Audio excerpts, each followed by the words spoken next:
کیا ہم میں ہر وہ برائی موجود ہے جس کا ذکر اللہ قرآن میں کرتا ہے؟ ابے سالی جاہل عورت فون رکھ چپ چاپ. یاد رکھیں زبان کا زخم اتنا گہرا ہوتا ہے کہ بس انسان نہیں مرتا، اس کی محبت مر جاتی ہے.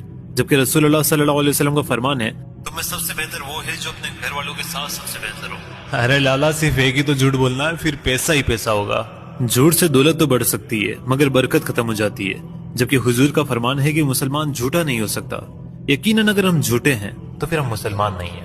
اتنا غصہ آ رہا ہے کہ اس کا سر پھوڑ دوں. غصہ انسان کو اندھا کر دیتا ہے اور ایمان کو کمزور. یقیناً بہادر انسان وہ ہے جو اپنے غصے پر قابو کر لے. یہ لڑکی دکھ رہی ہے، اس کا ایک راز معلوم چلا ہے مجھے. اگر کسی کا راز معلوم چلے تو اسے وہیں دفن کر دو. یاد رکھیں اللہ وہ غیبت بالکل بھی پسند نہیں، جبکہ غیبت تو بدتر ہے زنا سے. ارے مانا وہ غلط ہے لیکن میں تو اس کا ہی ساتھ دوں گا. یاد رکھیں اللہ انصاف کرنے والوں سے محبت کرتا ہے. اگر تم فیصلہ کرو تو انصاف سے کرو، چاہے وہ دوسرے کے حق میں کیوں نہ ہو. تھوڑا سا کم تول دیتا ہوں، کس کو معلوم چلے گا؟ یقیناً اس غریب کو نہیں معلوم چلے گا، لیکن جو اس کا رب ہے وہ عالم الغیب ہے. اس لیے رسول اللہ نے فرمایا جس نے دھوکہ دیا وہ ہم میں سے نہیں ہے. میری برابری کر رہے ہیں چھوٹے لوگ. تکبر انسان کو اندھا بنا دیتا ہے، جس میں سب کی غلطی نظر آتی ہے بس خود کی نہیں. اور جس کے دل میں رائی کے دانے کے برابر بھی تکبر ہوا وہ جنت میں ہی نہیں جائے گا. لیکن تو نے وعدہ کیا تھا. تو سمجھ میں نے توڑ دیا. وعدہ توڑنا کوئی چھوٹی بات نہیں. مسند احمد کی حدیث ہے جو شخص عہد پورا نہیں کرتا اس کا کوئی دین و ایمان نہیں.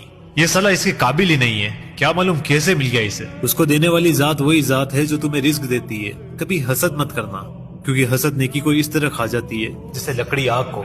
مجھے یہ رشتہ دار بالکل بھی پسند نہیں، میں ان کا چہرہ تک نہیں دیکھنا چاہتا ہوں. جو شخص پریوار والوں سے رشتہ توڑ دیتا ہے اللہ اس کی زندگی سے برکت چھین لیتا ہے. اور یاد رکھنا جو بھی قطع تعلقی کرتا ہے وہ جنت میں داخل نہیں ہوگا. رات کو ویڈیو کال کروں گا، تیار رہنا. اللہ فرماتا ہے کہ زنا کے قریب تک نہ جانا. زنا کرنے کی بات تو دور ہے کیونکہ یہ وہ گناہ ہے جو ایمان کو ختم کر دیتا ہے.